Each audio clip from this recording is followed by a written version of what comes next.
दोस्तों, कैसे हैं आप लोग। अरब स्प्रिंग की आग जब यमन तक पहुंची तो लोगों ने एक आवाज उठाई। इरहाल सलेह, यानी 33 साल से कुर्सी पर बैठा एक डिक्टेटर और सामने गरीबी, बेरोजगारी और जुल्म से थकी हुई आवाम। ये था वो पल जब यमन की गलियों में आजादी का नारा गूंज उठा।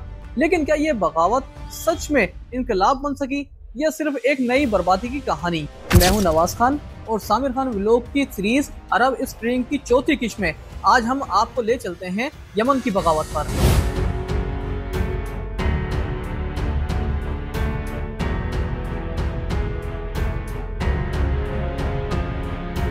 अरब स्प्रिंग के तूफान ने जब ट्यूनीशिया और इजिप्ट को हिला दिया तो इसकी गूंज यमन तक भी पहुंची। लेकिन यमन की कहानी बाकी सबसे अलग थी। एक ऐसा मुल्क जो गरीबी, ट्राइबल पॉलिटिक्स और करप्शन में डूबा हुआ था, और एक प्रेसिडेंट जो 33 साल से कुर्सी पर चिपका हुआ था, अली अब्दुल्ला सालेह। यमन की बगावत एक चिंगारी से शुरू हुई थी, लेकिन आगे चलकर पूरे मुल्क को आग में जला गई। अली अब्दुल्ला सालेह 1978 में नॉर्थ यमन के प्रेसिडेंट बने थे।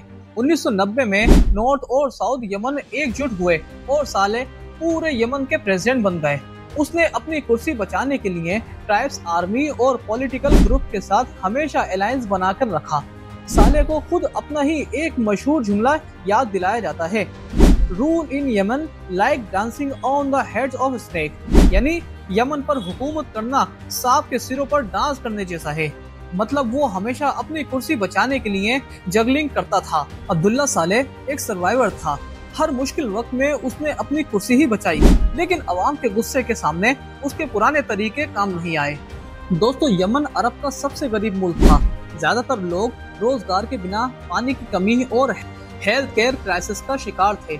यूथ फ्रस्ट्रेटेड थे। स्कूल और कॉलेज से निकलने वाले स्टूडेंट को जॉब नहीं मिलती थी। कंट्री की इनकम ज्यादातर ऑयल एक्सपोर्ट पर डिपेंड थी। लेकिन करप्शन और रिसोर्सेज की लूट ने आवाम को कुछ नहीं दिया। ऑर्डिनरी लोग अक्सर कहते थे यमन हम सबका है, लेकिन इसके रिसोर्सेज सिर्फ एक छोटी एलीट के हैं। यानी यमन के लोगों का मानना था कि गरीब की जेब खाली है और अमीर के बिस्तर पर सोने के सिक्के बिखरे हुए हैं। जनवरी 2011 में जब ट्यूनीशिया में बेन अली भाग गए और इजिप्ट में तहरीर स्क्वायर भर गया, तो यमन के यूथ ने भी सोचा अगर वो कर सकते हैं तो हम भी करेंगे। सोशल मीडिया और मॉस्क्यू के जरिए प्रोटेस्टर्स का प्लान बना। सना यूनिवर्सिटी के स्टूडेंट ने सबसे पहले प्रोटेस्ट की शुरुआत की। उन्होंने करप्शन, बेरोजगारी और डिक्टेटरशिप के खिलाफ स्लोगन लगाए। जल्द ही प्रोटेस्टर सना से निकलकर अदेन, ताइज और दूसरे शहरों तक फैल गए।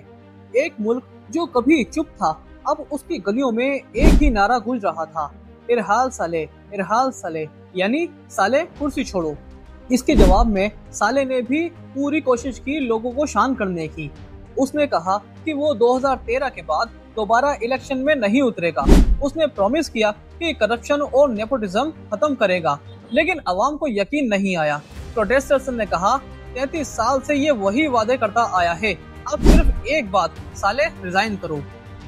अवाम ने सालेह की बातों पर भरोसा करने से इनकार कर दिया, क्योंकि उन्हें मालूम था अब कोई झांसा नहीं चलेगा। अब सिर्फ एक मांग है, इनकलाब। यमन में स्टूडेंट और जवानों की एक छोटी सी चिंगारी ने आग लगाई। सालेह ने समझा था कि कुछ वादों से अवाम चुप हो जाएगी, लेकिन इस बगावत का रंग अभी शुरू हुआ था। क्योंकि शुरुआत में यमन के प्रोटेस्टर्स पीसफुल थे, लेकिन एक डिक्टेटर के लिए अवाम की आवाज भी खतरा होती है, और सालेह ने फैसला किया आवाज को चुप कराने के लिए गोलियों का सहारा लिया जाए। यही से बगावत ने खून का रंग ले लिया। फरवरी 2011 सना के चेंज स्क्वायर में लोग टेंट लगाकर बैठ गए। उन्होंने इजिप्ट के तहरीर स्क्वायर की तरह अपना एक परमानेंट प्रोटेस्ट कैंप बना लिया। प्रोटेस्ट में स्टूडेंट, टीचर, एक्टिविटीज और हत्ता के ट्राइब्स के लोग भी शामिल होने लगे। सालेह ने पुलिस और अपने सपोर्टर्स, जो बेलतजा रिजीम के हाई ठग्स कहलाते थे, उनको भेजा। वो लोग प्रोटेस्टर पर पत्थर, लाठी और गोली चलाने लगे। लेकिन हर क्रैकडाउन के बाद लोग और ज्यादा आते गए। यानी जितना दबाया गया उतनी ही तेज आवाज उठी। यमन के लोग कह रहे थे ये आजादी मिलेगी या मौत। 18 मार्च 2011 जुम्मे का दिन। इस दिन सना के चेंज स्क्वायर में लाखों लोग इकट्ठा हुए। जब लोग फ्राइडे प्रेयर से निकल रहे थे, तभी रिजीम के स्नाइपर्स ने रूफ टॉप से फायरिंग शुरू कर दी। 50 से ज्यादा लोग शहीद हुए और 100 से ज्यादा घायल हुए। ये मैसेकर्स यमन की हिस्ट्री में फ्राइडे ऑफ डिग्निटी के नाम से मशहूर हो गया। उस दिन यमन की धरती खून से लाल हो गई थी, मगर लोगों का हौसला नहीं टूटा बल्कि और मजबूत हो गया। फ्राइडे ऑफ डिग्निटी के बाद यमन के अंदर हालात पलट गए।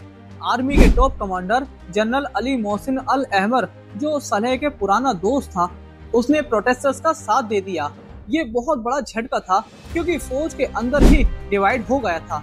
कई मिनिस्टर्स और एम्बेसडर्स ने भी साले की हुकूमत से रिजाइन कर दिया। प्रोटेस्ट अब सिर्फ आवाम का नहीं रहा था बल्कि एक नेशनल मूवमेंट बन गया था। जब एक डिक्टेटर की अपनी फौज उसका साथ छोड़ दे तो समझ लो कुर्सी हिल चुकी है। यमन एक ट्राइबल सोसाइटी है। ट्राइब्स का पॉलिटिक्स में बहुत बड़ा रोल है। जब कुछ बड़े ट्राइब जैसे अल अहमद फैमिली के लोग प्रोटेस्टर के साथ खड़े हो गए तो साले की हुकूमत के लिए मुश्किल बढ़ गई। सना के अंदर ही ट्राइबल मिलिट्रीज और गवर्नमेंट फोर्स के दरमियान क्लैशेस होने लगे। गलियों में टैंक, मशीन गन्स और रॉकेट चलने लगे, जैसे एक छोटी सिविल वॉर स्टार्ट हो गई हो। जो बगावत एक पीसफुल आवाज थी अब एक जंग का मैदान बन गई थी और साले के लिए हर दिन कुर्सी बचाना मुश्किल होता जा रहा था। साले ने एक तरफ वादे किए, मैं रिफॉर्म करूंगा, मैं पावर ट्रांसफर करूंगा, दूसरी तरफ उसके सिक्योरिटी फोर्स प्रोटेस्टर्स को मारते रहे। ये डबल गेम अवाम को और गुस्से में ले आई। मीडिया पर प्रोटेस्टर्स की कवरेज बढ़ती रही और इंटरनेशनल प्रेशर भी बढ़ता रहा। मार्च 2011 के फ्राइडे ऑफ डिग्निटी के बाद यमन की बगावत सिर्फ एक प्रोटेस्ट नहीं रही थी, ये एक खुली जंग थी। अवाम, फौज और ट्राइब्स एक तरफ और साले और उसकी लॉयल फोर्स दूसरी तरफ। कुर्सी अब साले के पांव के नीचे से खिसक रही थी। यमन की बगावत अब एक ऐसे मोड़ पर आ गई थी जहां वापस लौटने का रास्ता नहीं था। एक तरफ अवाम, फौज और ट्राइब्स के दबाव, दूसरी तरफ साले की जिद। लेकिन तकदीर ने ऐसा मोड़ दिया जहां एक धमाके ने यमन के डिक्टेटर को हिला दिया। फ्राइडे ऑफ डिग्निटी के मैसेकर्स के बाद दुनिया भर में साले की नींदें उड़ने लगी। यूएन, अमेरिका, यूरोप और पड़ोसी गल्फ कंट्रीज ने साले से कहा कि वो कुर्सी छोड़ दे। जीसीसी, गल्फ कोऑपरेशन काउंसिल ने एक प्लान दिया, साले रिजाइन करे और उसके बदले उसको इम्यूनिटी मिलेगी, यानी उस पे करप्शन या ह्यूमन राइट्स केसेस नहीं चलेंगे। लेकिन साले बार बार कहकर भी साइन करने से कतराता रहा। वो पावर छोड़ना नहीं चाहता था। साले ने कुर्सी को अपने जिस्म का हिस्सा बना लिया था। उसके लिए ताज छोड़ना मौत के बराबर था। 3 जून 2011 फ्राइडे परेड्स के दौरान सना में प्रेसिडेंशियल पैलेस पर एक भयानक धमाका हुआ। ब्लास्ट में साले खुद, पीएम और मिनिस्टर जख्मी हो गए।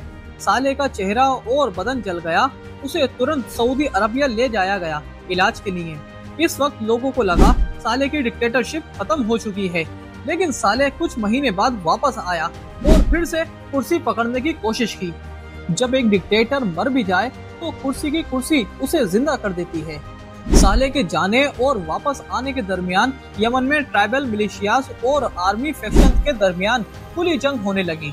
सना की गलियां जंग का मैदान बन गईं। टैंक और रॉकेट से लड़ाई। साउथ यमन में अलग से प्रोटेस्टर्स और सेपरेट्स मूवमेंट भड़क गई।